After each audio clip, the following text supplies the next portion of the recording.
desde muchos aspectos, desde el psicológico, el conductual, el filosófico, el oriental, a través del sincretismo religioso. Y bueno, nosotros, como creyentes católicos, dentro de esta corriente de gracia,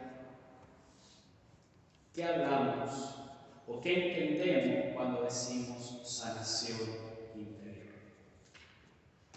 Vamos a ir un poquito distinguiendo algunos términos para que nos quede más claro. En la Biblia, en el Antiguo Testamento, aparece más la expresión curar. En el Nuevo Testamento aparece más la expresión sanar.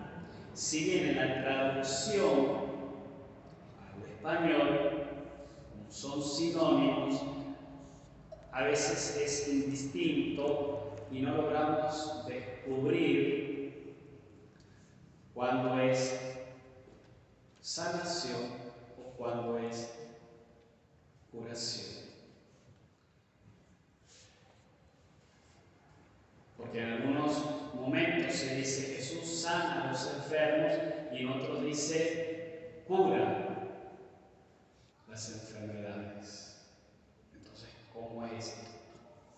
Vamos a ir entendiendo un poquito.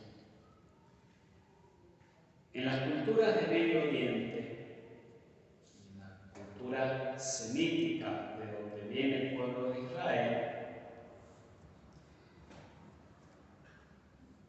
la enfermedad era tomada como un signo de alejamiento de Dios. El enfermo era aquel que se había alejado de Dios. Él o alguien de su familia. Cuando esta realidad no se podía evidenciar, debería ser alguien de sus antepasados y que va cargando con esa enfermedad, esa dolencia.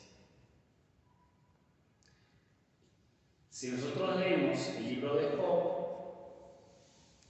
los tres amigos que se presentan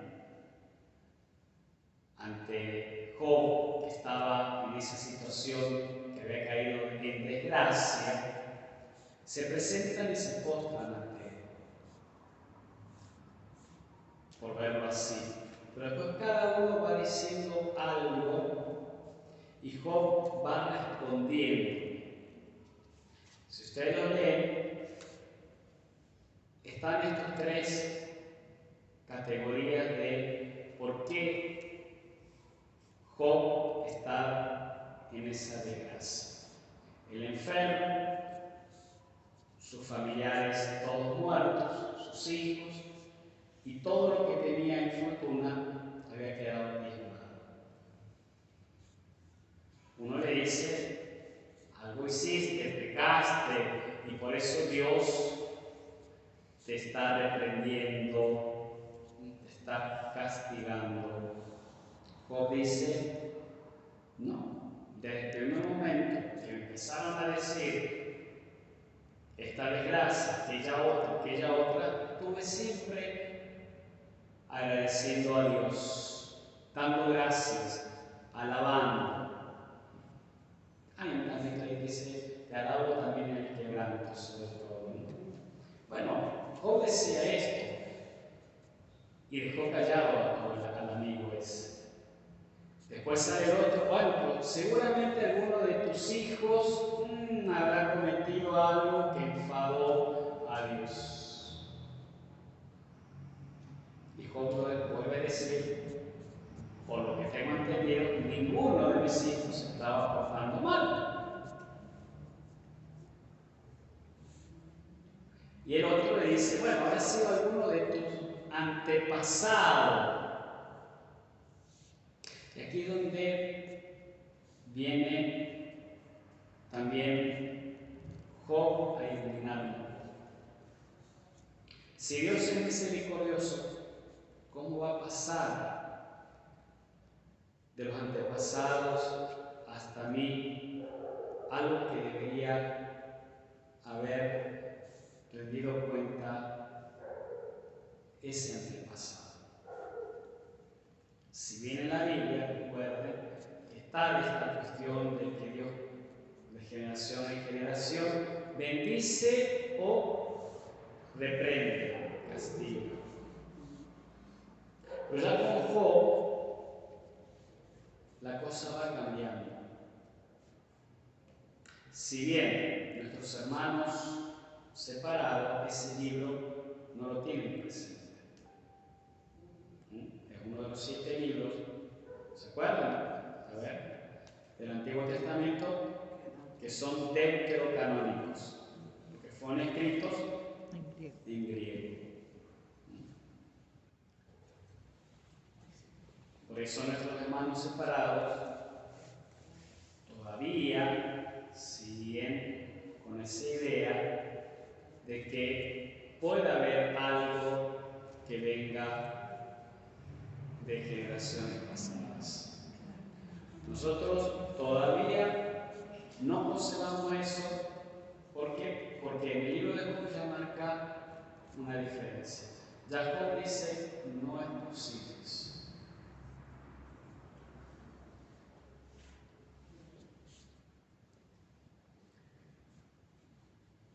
Pero en Medio Oriente existía esa cuestión de que hay algo entre la enfermedad y esa relación con Dios.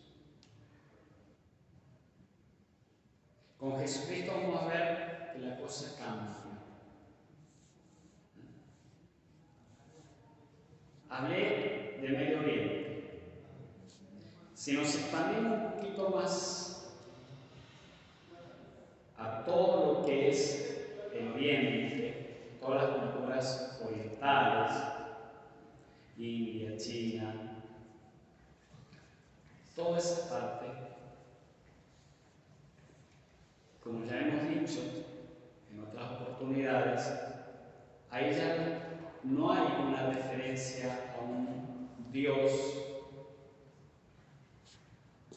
porque ellos no creen en un ser superior. Creen en la armonía cósmica y que todo existe y nace desde una energía. Entonces tenemos que armonizar con esa energía. Y si no estamos armonizados, ahí surgen las dolencias. Y para poder armonizar hay que sanar lo que hay dentro. Y se manifiesta fuera de nosotros. ¿Qué es lo que hay dentro? Según la filosofía oriental, son nuestros sentimientos y nuestros pensamientos.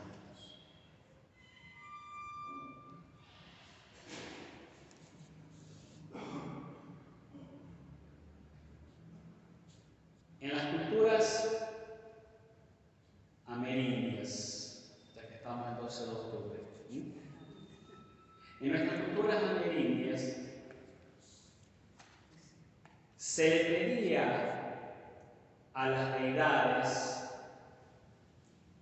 y habían algunas deidades propias, para poder sanar las enfermedades que eran provocadas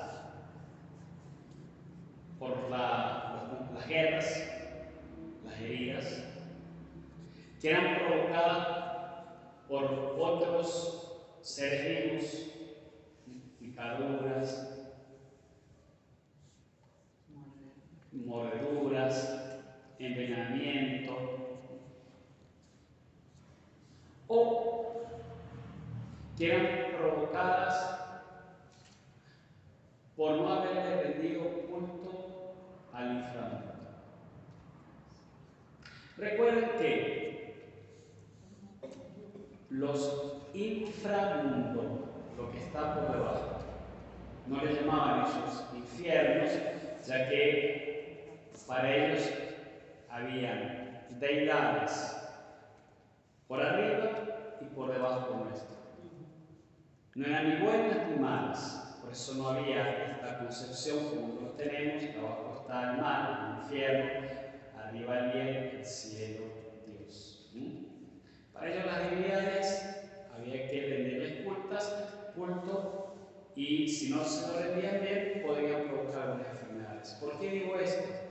Porque se ha descubierto que en los pueblos andinos no había tantas enfermedades como había en Europa o en Oriente. Enfermedades orgánicas. Había más enfermedades provocadas por lo que dije, picaduras, mordeduras, envenenamiento o conflictos.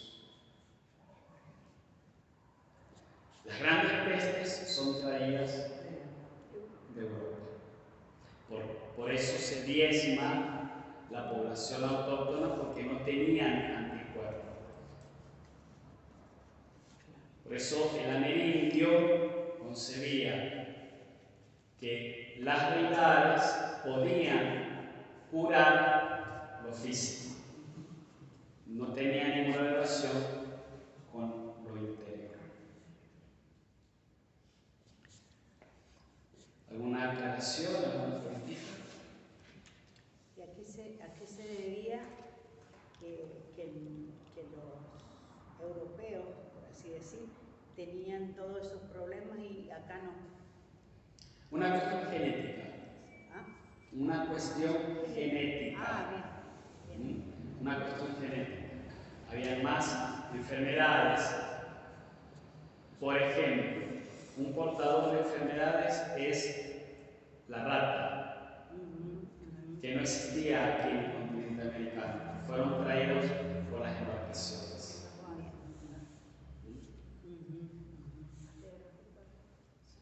Un pequeño ejemplo.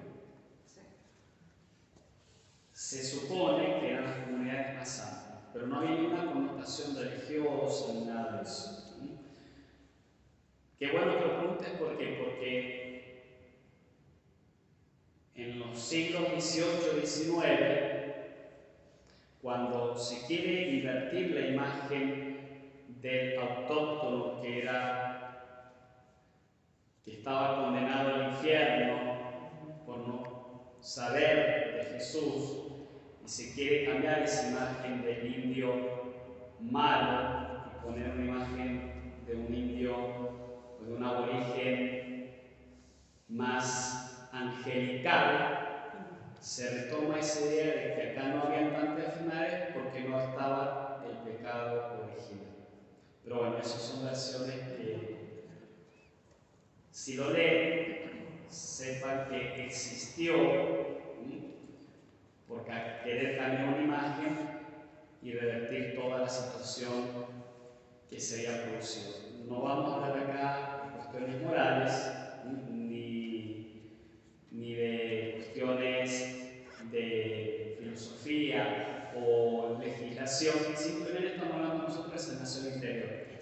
Pongo en contexto porque esto nos sirve a cada uno de nosotros para entender en nuestra realidad lo que es sanación interior. Porque si nosotros vamos a Europa o vamos a Asia, ya la cosa cambia. Nosotros acá tenemos un sincretismo cultural. Por eso el Día de la Raza se cambió por el Día de la Diversidad Cultural. Y es cierto. Y esas culturas traen también concepciones diferentes sobre esta realidad que nos afecta a todos, y es la salud. En la Biblia fuimos creados saludablemente. En el paraíso no había enfermedad, ni siquiera había muerte. Por el pecado original entra todo eso. Incluso se desprende de lo que le dice Dios, Yahvé, a la mujer: parirás tu dolor. El dolor viene también a hacerse parte de la realidad humana después de consecuencia del pecado original. En el paraíso se desprende de estas notaciones bíblicas que estas cosas no existían. Entonces, el Señor crea al ser humano saludable, con salud. Culpa de la manzanita. Y la que nos hizo comer la manzanita. Culpa de nadie. Porque ahí viene después por qué somos o estamos enfermos. Se le echa la culpa siempre a otras cosas, cuando en realidad nosotros somos los responsables. La aclaración es válida.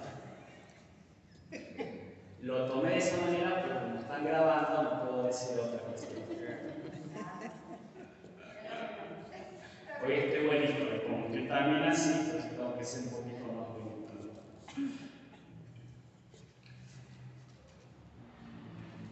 Desde el pecado, el pueblo de Israel, una vez que se siente elegido, escogido por Dios, intenta de dar una explicación a esto que nos afecta a todos. Y la explicación fue esa, es que nos apartamos de Dios. Con el pasar del tiempo, los profetas van a comenzar a distinguir entre el pecado, que es una opción interior propia, que nos aparta de Dios y que no tiene consecuencias en nuestro físico, así tan rotunda como decía el pueblo de Israel.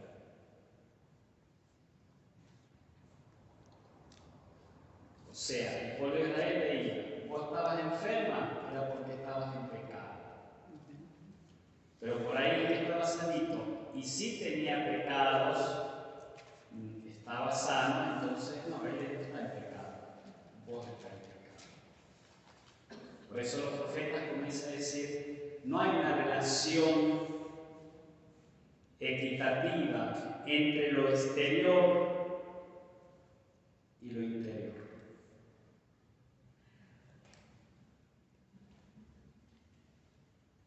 Y Jesús después lo va a aclarar. Es el interior del hombre que viene el pecado y no de lo exterior. Porque vos podés ver en lo exterior mío, pero no sabés. No, pero Dios sí sabe. No, ya sé, por eso vos decís esa aclaración. Exacto. Cuando viene Jesús, es que dice que el pecado viene de lo interior. De lo interior. Viene del interior, claro. Jesús lo dijo, lo pone en claro. Cuando estoy diciendo de lavarse las manos, que no Exacto. era lo que entraba al cuerpo, sino lo que salía. Exacto. No lo que lo enfermaba, sino lo que lo volvía impuro. ¿Por qué? Porque ahí ya había otro concepto. No solamente estaba la enfermedad, el pecado, sino lo puro y lo impuro. Se ha armado una tal confusión en el pueblo de Israel que Jesús vino a aclarar las cosas. Por eso los fariseos estaban tan enojados con él, porque él se habían acostumbrado a la ley. Se habían acostumbrado a la ley. Por eso es importante esta palabra que hoy vino dada de Lamentaciones 4:11. ¿Por qué? Precisamente el libro de Lamentaciones, que también es un libro extracanónico, deuterocanónico, que viene a darnos cuenta que la persona, el ser humano, cuando cae en la lamentación, en la lamentera, como se dice, nos estamos revolviendo siempre ahí en el llorar, en el lamentarnos, que estamos así, que vivimos de esta manera. Parece eso un paréntesis, ¿no? El libro de Lamentaciones, cuando usted lo lee, parece el típico porteño que se lamenta de todo. Cierro paréntesis. O sea, boca. Parte del 50%. Ese está saliendo del interior el amerindio. El libro de Lamentaciones nos esclarece que cuando el ser humano entra en ese laberinto de querer empecinarse en buscar una causa externa, intentar de culpar al otro, se termina de la peor manera.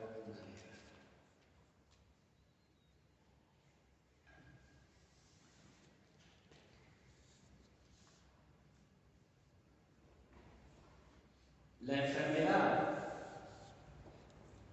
hay que curarla. La dolencia hay que sanarla. La enfermedad es física, la vemos.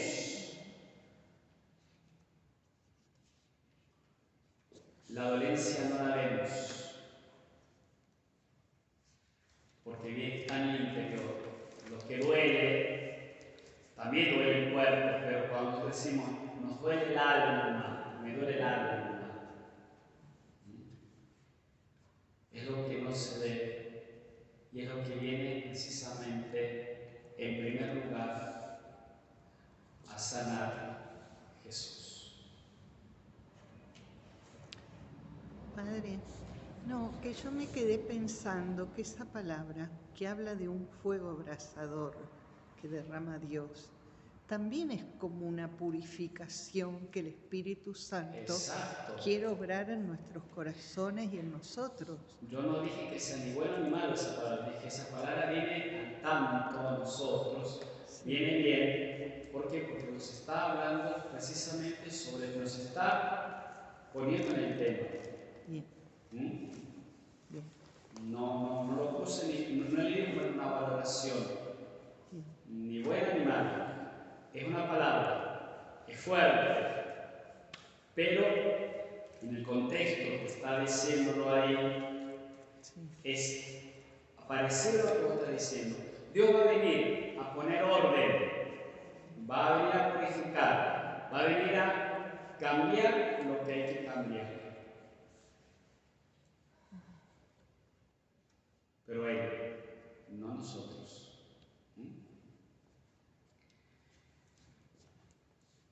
Les decía que Jesús viene a dar un paso más. ¿Por qué? Porque no existe en esa época la medicina como existe hoy y podemos distinguir una cosa de la otra.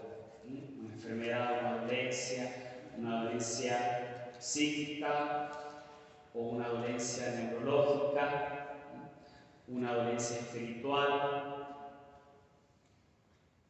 una dolencia emocional. Entonces ya entran los distintos médicos para curar, para dar una respuesta. El clínico, el psiquiátrico, el psicológico, el sacerdote o director espiritual. Antes había uno solo y era el que se encargaba de todo. En la medida que el ser humano fue adentrándose en conocerse, Dios le da esta capacidad a nosotros y bueno, va descubriéndose y vamos descubriéndonos todos los días cada vez más. El término curar y sanar, cuando entra en Occidente, en Europa, cuando empieza la evangelización, hay un resabio de lo que es el Oriente. Siempre hubo una comunicación para buscar las especies. Desde Marco Polo, mucho más antiguo, iban los europeos y había un comercio con Oriente. Entonces, ese término de sanar era algo más mágico, porque era el término más usado en Oriente, que no estaba esta referencia con Dios, entonces se dejó de usar. Se hizo más énfasis en el término curar. De ahí, el sacerdote es el cura de las almas, que también es el que cuida las almas, el curador de las almas. Pero claro, cuando los europeos llegan al continente americano, los chamanes aquí en nuestro continente, los que curaban el cuerpo con hierbas, eran los curanderos. Entonces se vuelve a mezclar y confundir los términos. Por eso te digo, les voy a hablar de esta manera para que tomemos conciencia y pongámonos en cada contexto para poder llegar a lo que hoy queremos dar de sanación interior.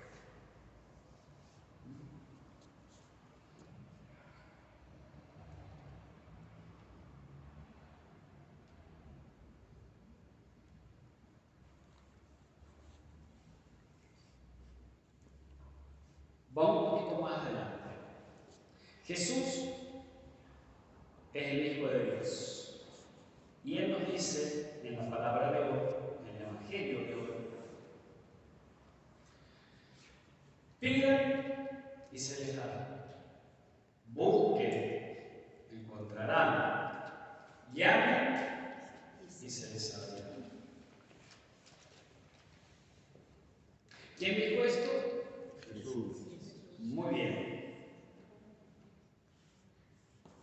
Jesús es el que hoy a cada uno de nosotros nos dice: busquen,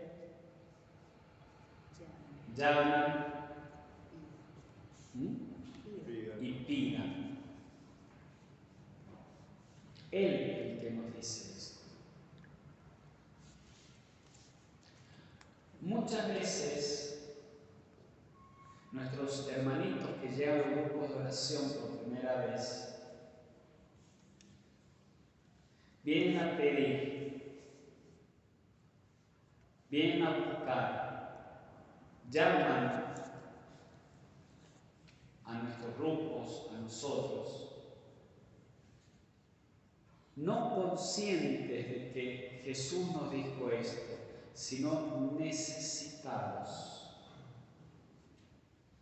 Necesitan algo. Jesús sabe que necesitamos muchas cosas,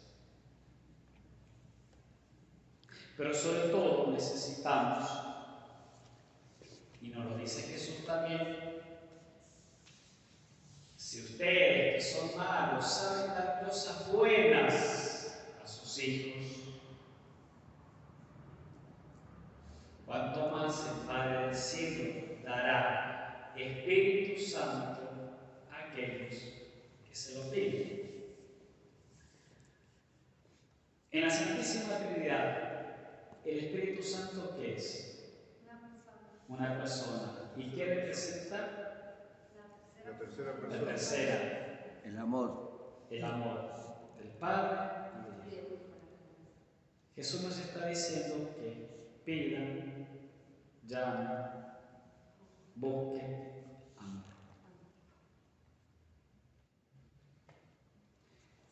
Nosotros, cuando llegamos al grupo de oración, heridos, agobiados, llenos de congojas y tribulaciones, necesitamos que todo eso salga de nosotros. A través de la alabanza, le hacemos ver a nuestros hermanos que desde el amor de Dios, Dios, desde su amor nos da una respuesta a esto que estamos necesitando. ¿Por qué?